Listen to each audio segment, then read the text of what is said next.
Welcome to Forsaken by Shadows, a story by Sarah Danielle.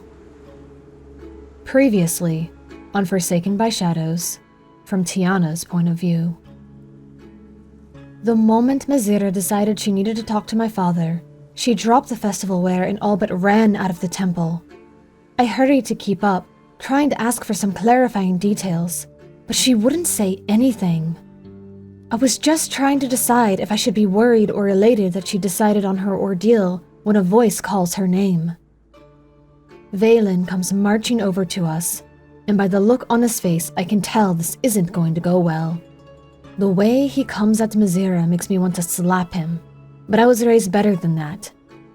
At first, I try to let her defend herself, but he won't give her a chance to talk, and I've had enough.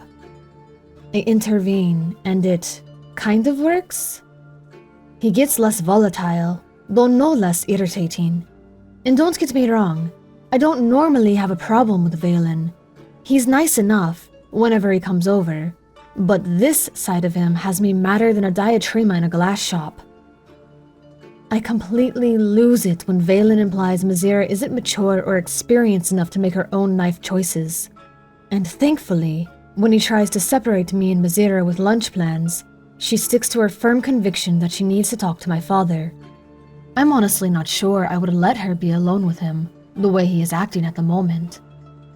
When he storms away, Mazira is bereft. It pains me to see, and just makes me angrier with Valen. I allow her peace as we walk home, and calm down myself, until we get home and discover a very unwelcomed guest.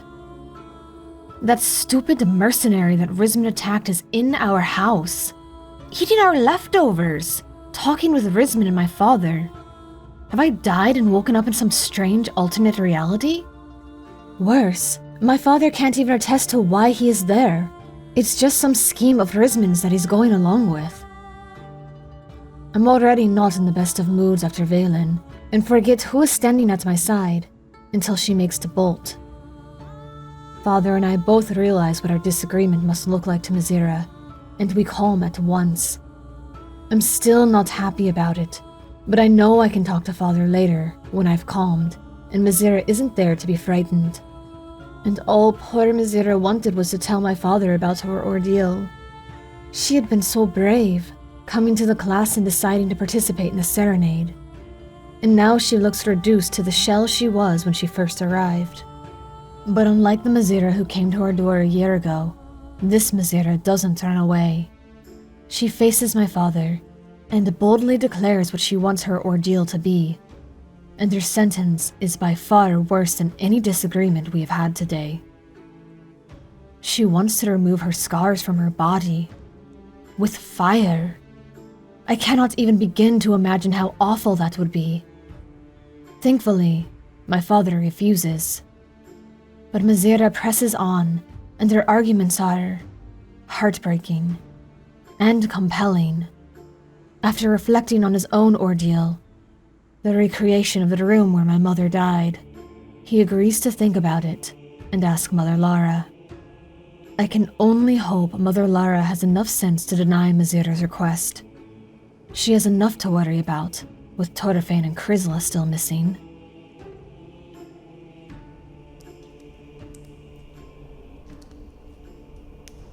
Forsaken by Shadows, Part 3, Where Shadows Linger. Chapter 22, Ancient Feuds. Torafane. They have to be getting their supplies from somewhere. Torafane blinked his eyes open as Chrysla's whisper tugged him from near sleep, her skin warm against his back. They'd taken to leaning against one another through the bars, their only source of comfort in these past dark days. Her tender flesh pressed against his torn and scabbed body was almost enough to dull the ever-present burning of his wounds protesting natural healing. "Sorry," Torafane said, through labored breaths. It had been a while since he'd last been healed, and his strength was rapidly decaying. "What did you say?" "Supplies," Chrysla repeated. "They don't carry the wild look about them. They must be getting their food from some source that isn't foraging. Torfin struggled to think through the fog in his mind. Part of him resented Chrysla's ill-timed question. He'd almost been asleep. Rest was getting harder to come by as the pain increased to incessant. Does it matter if they are? Of course it mattered. The strategist in him knew it did. But right now, he couldn't bring himself to care. If they're using teleporting magic, Chrysla said, then we must either be outside the outer rim or near enough to its border that they can step beyond the barrier to use it. Torfin closed his eyes, wading through congealing thoughts. This was important. This was how they survived. The planning and plotting. It gave them hope. They needed hope. No, what they needed was a bath, and fresh clothes, and warm bread and frothy ale and anything that wasn't prison. Hope didn't heal bruises, but planning did. Teleportation is high-level magic, Torfin said. Though he himself wasn't a wizard, his mother had tried damn hard to make him one. Magical prowess was what the Zarin family was known for, after all. Unless they're hiding a wizard or a sorcerer, I don't see how they could pull it off. A magic item, perhaps.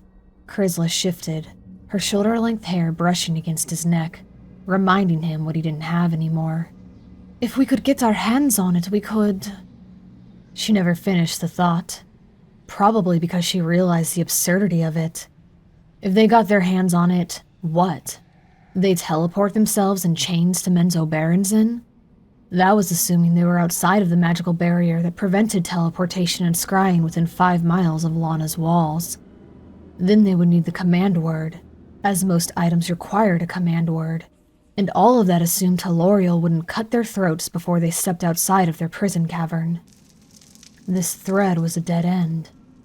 Chrysla knew it, and Torfin did too. We could destroy it, Torfin said. Force him to break camp and return. That would buy Lana time. I was thinking we could take it and run. Torfin laughed, a bitter sound, which became a cough. He'd never been much of an optimist himself.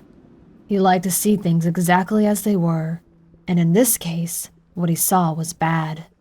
Their chances of survival dwindled daily. Hourly? He couldn't remember. He'd lost count of the cycles he'd been keeping track of. It could have been months. It could have been days. Mindra would tire of them soon. She'd command their execution. They were never getting out of this. Unless... A sound met his ears, causing him to stiffen. The slight whisper of fabric against fabric. His eyes darted out into the darkness and found no one, but he knew what he'd heard. "Show yourself, demon," he growled, and for one agonizing moment, nothing happened.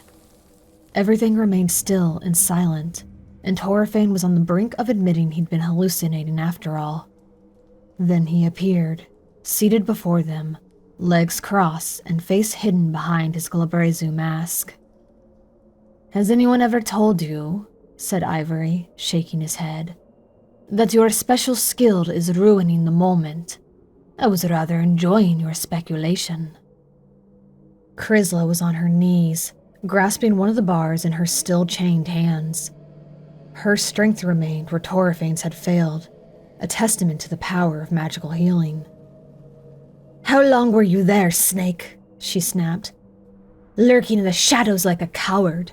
What is it you want?" "Temper, my dear," Ivory said. "You catch more flies with spider silk than sulfur." As if setting her whole being in defiance of his words, Chrysla let out a feral sound, full of rage and hate. It might have been intimidating, but they'd never know it. Ivory didn't move, and his mask hid his expression, yet something told Torfin it wasn't fear he hid behind that infernal visage. but a smile. Torfane took a steadying breath, willing himself to find the motivation to play this wretched game. He was just so tired. "You are welcome to join our speculation," he finally said. "We're discussing your ample supplies." Chrysla gave him a sharp look, but there was no use hiding it from Ivory. Skulking around invisibly, he'd probably already heard that much and more. Who knew how often he'd listened in on their private conversations? "Ah, yes, we are quite well fed, it is true. Care to share?" "The food or the information?" Ivory asked, with a slight tilt of his head. "I wonder which would be more satisfying. Hunger aches when briefly sated, and information you cannot act on festers and taunts. Perhaps I should offer you both." Gods, he'd like to talk, yet somehow he managed to avoid saying anything productive. Was that a skill they taught in whatever crevice he had crawled out from? Chrysla must have been feeling the frustration as well. She slumped back in her cage, her unkempt hair falling in her eyes. "Why are you doing this?" she asked, and Torfane didn't like the defeat he heard in her tone. "You said you don't follow Loth, so why do you care about us? Is it gold? Are you a mercenary?" They'd asked this question before, to no avail. Torfane wasn't expecting an answer now, so it was a shock when Ivory's mask swiveled to take her in, regarding her in what Torfane imagined was open curiosity, maybe even a willingness to talk. "Do the clerics of Alestria not know their own stories?" Ivory finally asked, leaning back on one hand as though he intended to get comfortable and remain. "Do they truly believe Loth is their only enemy?" Chrysla's eyes narrowed. "I know the stories," she said. "We do not lie in our legends the way the spider does." "Oh?" Ivory's mask tilted again, and Torfane longed for him to remove it so he could read the Zarkai's expression. "Shall we test that?" He sat up, tenting his fingers together, his fathomless demon eyes boring into Chrysla. "After the beginning of time, when the gods were congealed, Corellon Lotharian contributed to the realms with his creation of the Elves. All of the Elves."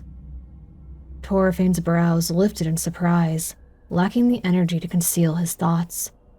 What Ivory spoke of boldly was only whispered in deep caverns among drow, the secret truth that Loth didn't want her children to remember, lest it undo all of her shadowy work. "He took a wife," Ivory continued, intoning his tale like a bard. "Arushni, the moon to his sun, and the darkness to his light." "And Arushni betrayed him," Chrysla interrupted, a note of irritation in her voice. "I know the tale well, demon. What's your point?"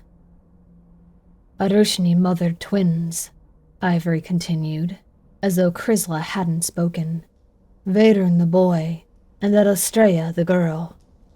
"Yes, and—" But Ivory refused to let his tale be interrupted. "Arushni coveted her husband's power. She and Veyrun plotted to destroy him. They deceived Alestrea into murdering her own father." "Corellon lives," Chrysla corrected. "Alestrea did not kill him." "No, she did not," Ivory agreed. "He certainly got lucky, though, wouldn't you say? But I digress. Where was I? Ah, yes. Arushni was banished, her children with her, and she became Loth, the demon queen of spiders." "I still don't see what this has to do with why you're doing this." "I'm getting there, my dear." The way he called her dear, with warm affection, incited such a fury inside of Torfane that he almost thought he could rip the chains off his wrists and throttle the elf. He didn't move, though, knowing from experience that no amount of hatred could tear the metal from his bones. "We grow tired of your words," he said instead. "Get there quickly, Zarkai." "Or what?" Ivory's mask turned toward him. I will lose my captive audience? He had the nerve to laugh at his own joke. Torfane's fingers flexed. One day. You know the story, of course. Ivory's attention returned to Chrysla. How the noble and selfless Elistrea chose exile with the Drow, setting herself up to be the savior of her mother's lost followers. Yes, they knew the story, but more importantly, Ivory knew it. And yet he still scorned her, and still claimed not to follow Lolth. But I wonder, Ivory said, how closely do you follow the lineage of Veyron? Are you aware he begot a son? Beside him, Chrysla paled. Selvatarm? Ah, so you do know the story. Ivory sounded pleased. A sanitized version, I am sure. One that paints your goddess as innocent as a conveniently enchanted bow. Elistrea is innocent, Chrysla insisted. Torfane was lost now. Though he'd been among the first to settle in Lana, had watched the city grow and flourish as Elistrea brought them new people, he'd only paid cursory attention to the stories that wove their religion. He believed, he truly believed, but his faith had never needed the small details to root it. Is she now? Ivory asked, a sadistic smile in his voice. Was she innocent when she took her nephew under her wing and filled his head with promises of prosperity? Was she innocent when she taught him to follow her path of kindness and mercy, and then abandoned him when he needed her most? She did not abandon him, said Chrysla. By the time she got there, it was too late. It was Lolth who tricked him into killing the demon Zanasu, knowing what it would do to him. It was Lolth who... How utterly convenient, Ivory said, his voice dripping with scorn. Do you hear yourself? Always blaming Lolth for your troubles, just as the followers of Lolth blame the fairies. On and on the game goes, with no one accepting responsibility, as if the gods were flawless. The longer he spoke, the more contemptuous he sounded, as if they'd finally found a subject of which he held passion for. You may frame it however you desire, Ivory said, leaning back on his palms. Whatever comforts you in your nightmares, but no matter how you try to flavor it, it doesn't change the fact that your goddess claims to set captives free, yet abandons her own kin to permanent enslavement and insanity, which makes her either powerless or a liar, neither of which are worth worshipping. Chrysla was seething, clawing at the leather collar that bound her magic, with no results. It could only be removed by the one who placed it, or a more powerful magician. All she was doing was wasting her precious energy. So you're the pawn of an angry god, Torfane said, attempting to steal control of the conversation back. Ivory chuckled. Aren't we all?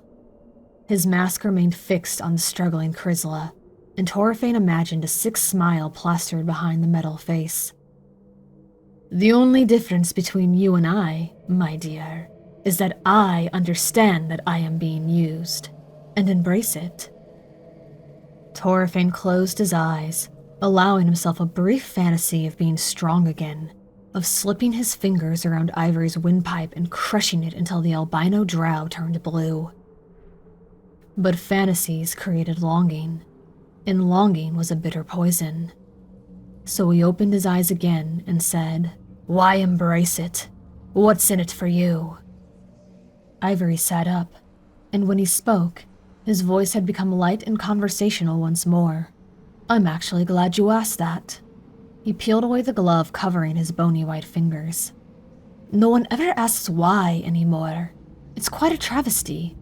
But, in the short answer, Selvatarm and I have much in common. Ivory held out his hand for Torfane to see. As you can imagine, I, too, was an abandoned child, though I would not claim unloved. Would not an unloving mother have given her ugly Zarkai newborn to Loth? Yet I was placed in a basket and left in the wild to be devoured. Sounds unloved to me, Chrysla spat, even though she and Torafane both knew better. To be left to fate rather than skewered by the spider blade was a true act of love. Mothers could be given in their children's stead were it to be found out. Perhaps, Ivory shrugged, returning his glove to his hand. I've never needed the emotion, so I don't care whether it was offered to me or not. But I do understand a life debt. When a god scoops you from your cradle and ensures you are given a chance to live, you don't say no when they ask for a favor. Selvatarm has asked for the heads of Adlestrea's followers. In exchange, I'd receive my vitality. It's a fair trade, don't you think? No, I don't. Chrysla looked away. The blood of my sisters will testify against you. Your retribution is coming. Ivory laughed. Shall I fear retribution from a goddess who can't even save her own people? He started to rise, but Torafane sat forward. Wait, he said, and Ivory did. If your story's true, then shouldn't you hate Loth's followers just as much? At least, that's what Torafane thought he understood from the context. He'd asked Chrysla for the full details after they were done squeezing every possible drop of information Ivory might be willing to give them. I don't hate anyone's followers, Ivory said. Just as I do not hate either of you. My quest is a business transaction, nothing more. So he claimed, yet his vehemence against the gods had cracked through his calm facade. Torafane frowned, and Ivory finished rising, brushing his gloved hands against his voluminous trousers. Are you surprised I so readily admit it? He shook his head, making that irritating tut-tutting sound. If ever I needed proof that the great Torafane Zeren was a blood traitor, here you have presented it. You forget where you came from. We are drow. Using each other is what we do. Well, we don't have to, Chrysla said, her voice thick with emotion. There are other ways. Indeed, so I have heard, Ivory said. He moved to stand before her cage, slipping the key out of his sleeve. But I am happy to hear it again from your fair lips. Come, the others await. You can tell me all about it between your screams. Torafane wanted to close his eyes, wanted to look away as the familiar game played out. Chrysla would fight. Ivory would win, and he would drag her limp and helpless out of the cavern. Then the torture would begin. But this time, it was worse, because Chrysla didn't fight. When Ivory opened the cage and extended a hand to her, she took it, hobbling to her feet. Perhaps she intended to trick him, to lull him into a false sense of security, and then attack. Yet if she did, it didn't work. Ivory pricked her with the same numbing poison that dropped her into his arms. He carried her sweetly out into the larger cavern, where the torment was heralded by her shrieks, and he never brought her back. Thank you for listening to this episode of Forsaken by Shadows, written and produced by me, Sarah Danielle, and thank you to Tabletop Audio and Pixabay for the use of their work in this production. As always, Forsaken by Shadows is unofficial fan content not endorsed by Wizards of the Coast. After the beginning of time, when the gods were congealed, Corlan Otherian, I just said it perfectly. Corlan Larethian,